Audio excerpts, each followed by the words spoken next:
Assalamualaikum warahmatullahi wabarakatuh. Perkenalkan nama saya Syarul Fasar Rasyad, saya dari kelas 1C dengan NIM 213307085. Di sini saya akan menjelaskan mengenai penerapan cloud computing.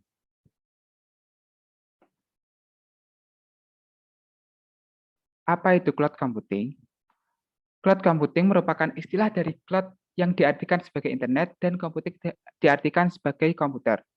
Definisi dari cloud computing adalah sebuah proses pengolahan daya komputasi melalui jaringan internet yang memiliki fungsi agar dapat menjalankan program melalui komputer yang telah terkoneksi satu sama lain pada waktu yang sama.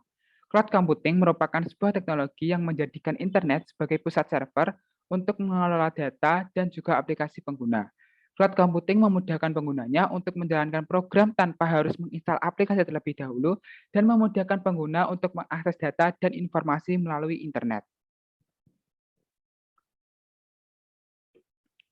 Jenis-jenis cloud computing. Yang pertama yaitu infrastruktur as a service atau biasa disebut IaaS. Cloud computing infrastruktur sebagai pelayanan IaaS melibatkan metode untuk mengirimkan segala sesuatu mulai dari sistem operasi ke server dan penyimpanan melalui konektivitas berbasis IP sebagai bagian dari layanan sesuai permintaan. Klien dapat menghindari pengeluaran untuk membeli perangkat lunak atau server, dan alih-alih mendapatkan sumber daya ini dalam bentuk layanan, yaitu berdasarkan permintaan yang dialihdayakan. Produk IaaS biasanya berupa virtual private server atau virtual machine, atau biasa disebut VPS atau VM. Untuk teknologinya, salah satunya bisa menggunakan VMware. Jenis-jenis cloud computing yang kedua yaitu software as a service atau SaaS. Cloud computing perangkat lunak sebagai pelayanan SaaS melibatkan lisensi aplikasi perangkat lunak kepada klien. Lisensi biasanya diberikan melalui model berbayar sesuai pemakaian atau sesuai permintaan. Jenis sistem ini dapat ditemukan di Microsoft Office 365. Jenis-jenis cloud computing yang ketiga yaitu platform as a service atau PaaS.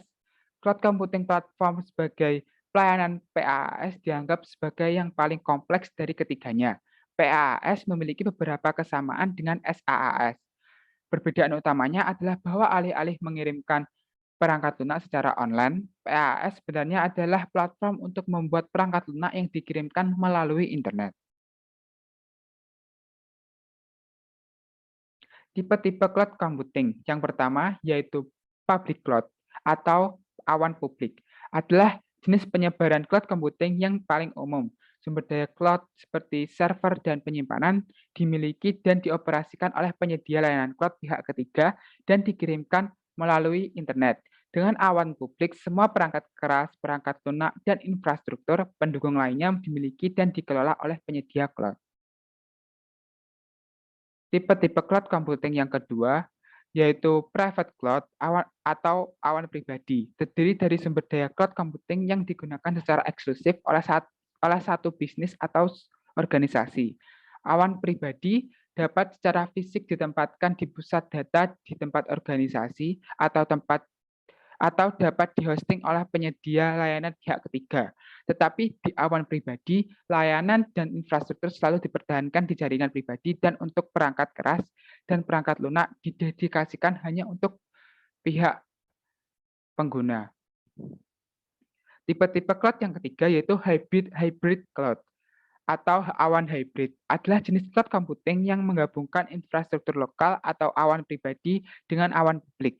Awan hybrid memungkinkan data dan aplikasi berpindah di antara dua lingkungan tersebut. Selanjutnya, penerapan cloud computing. Pada penerapan cloud computing memiliki 3 bidang, yaitu yang pertama yaitu pada bidang kesehatan, yang kedua pada bidang transportasi, dan yang ketiga pada bidang pendidikan. Yang pertama, penerapan cloud computing pada bidang kesehatan.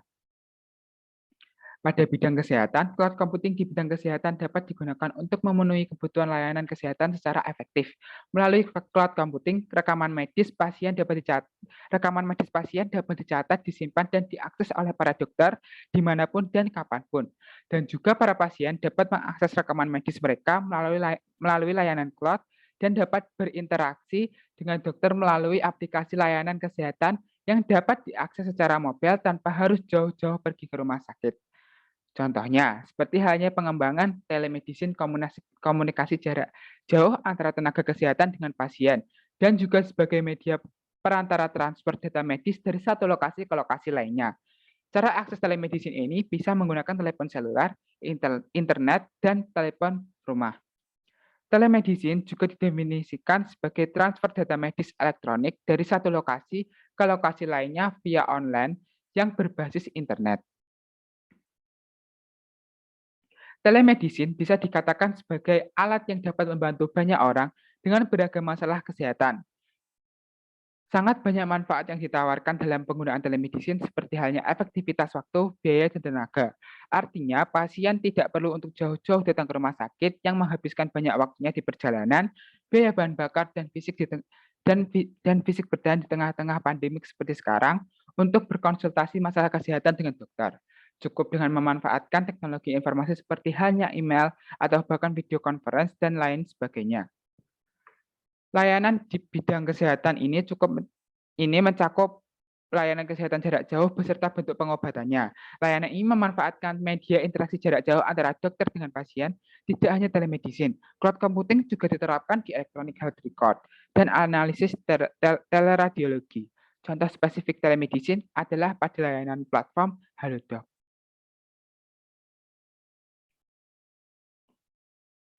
Yang kedua yaitu penerapan cloud computing pada bidang transportasi.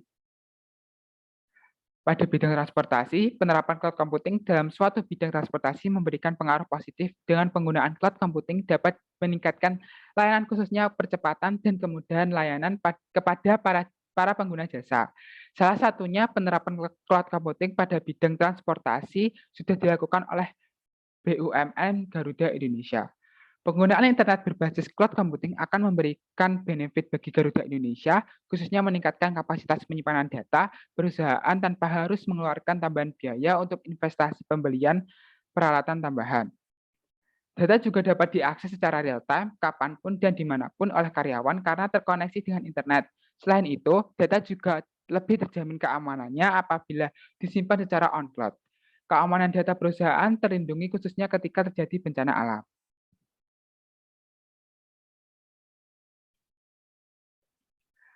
Penerapan teknologi cloud computing oleh karyawan saat ini telah memberikan manfaat berupa penghematan waktu dalam bekerja sehingga meningkatkan produktivitas karyawan dan akan meningkatkan fleksibilitas dalam mengakses data khususnya bagi lebih dari 3.500 awak pesawat Garuda Indonesia yang sangat mobile dan tersebar di seluruh dunia. Tentunya ini akan meningkatkan efisiensi pola kerja ke tingkat yang lebih baik. Selain itu, hal ini juga akan mendukung upaya Garuda Indonesia untuk menjalankan program efisiensi untuk meningkatkan layanan. Garuda Indonesia saat ini telah memanfaatkan layanan data on-cloud dalam berbagai aspek operasional perusahaan, antara lain layanan passenger service system atau biasa disebut PSS, khususnya pada reservasi, check-in, Garuda Mas, keuangan, layanan penjadwalan, dan rotasi seluruh pesawat dan awak pesawat Garuda Indonesia. Yang ketiga, yaitu penerapan cloud computing pada bidang pendidikan. Pada bidang pendidikan, cloud education atau cloud campus merupakan cloud berbasis edukasi terutama pada pendidikan. Di sini siswa bisa mengikuti pelajaran tanpa harus datang ke sekolah, tetapi bisa secara remote lewat internet, sehingga jumlah peserta per satu kelas bisa menjadi tidak terbatas seperti umumnya pendidikan yang membutuhkan ruangan secara fisik. Cloud computing di bidang pendidikan telah banyak memberikan dampak dan manfaat kepada para pelajar maupun pengajar yang ada. Berbagai produk cloud computing di bidang pendidikan ini meliputi layanan berbasis online, di mana para siswa dapat melakukan kegiatan belajar mengajar tanpa harus mengikuti kelas di sekolah, mengumpulkan tugas-tugas sekolah dengan mengupload melalui internet, dan para guru dapat memberikan materi yang ingin diajarkan hanya dengan mengirimkan materi tersebut melalui internet. Sehingga para siswa dapat mengakses materi yang ingin diajarkan di mana saja dan kapanpun. Contoh pada bidang pendidikan dapat dilihat aplikasi Google Apps milik Google. Berikut ini apps yang digunakan teknologi komputasi awan. Misalnya Google for Education, mungkin Gmail, Google Calendar, Google Docs, Google Maps, dan Google Meet. Semua apps dari Google tersebut dapat digunakan secara gratis untuk keperluan sekolah maupun pendidikan yang lain. Tetapi perlu dipahami, apapun yang gratis pasti ada batasannya. Berikutnya adalah kelebihan dan kekurangan cloud computing. Teknologi komputasi awan memang sangatlah hebat, karena cloud computing dapat mengintegrasikan banyak hal secara efektif dan efisien. Akan tetapi, setiap teknologi baru pasti memiliki kelebihan dan kekurangan. Berikut ini kelebihan dan kekurangan dari teknologi tersebut. Untuk kelebihannya, yang pertama yaitu mudah diakses dan fleksibel. Yang kedua, biaya pelayanan murah. Yang ketiga, mudah dalam menjalankan manajemen storage. Dan yang keempat, data terintegrasi dan secara real-time. Untuk kekurangannya, yang pertama sangat ketergantungan dengan internet. Yang kedua, keamanan data menjadi faktor. Yang ketiga, data tersimpan di lokasi yang jauh dari perusahaan sehingga rawan terjadi sabotase. Dan yang keempat, membutuhkan operator yang profesional, teknologi internet, dan jaringan.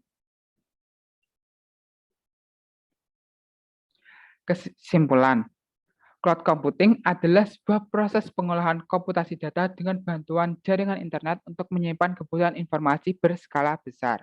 Jenis dari komputasi awan terbagi menjadi 4, yaitu private, public, community, dan hybrid cloud. Struktur dari komputasi awan terbagi menjadi 3 bagian utama, yaitu komputer back-end, front-end, dan hybrid.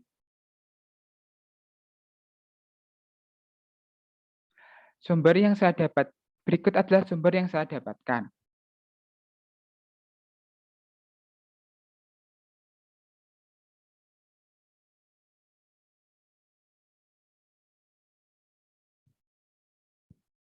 Terima kasih. Sekian presentasi penjelasan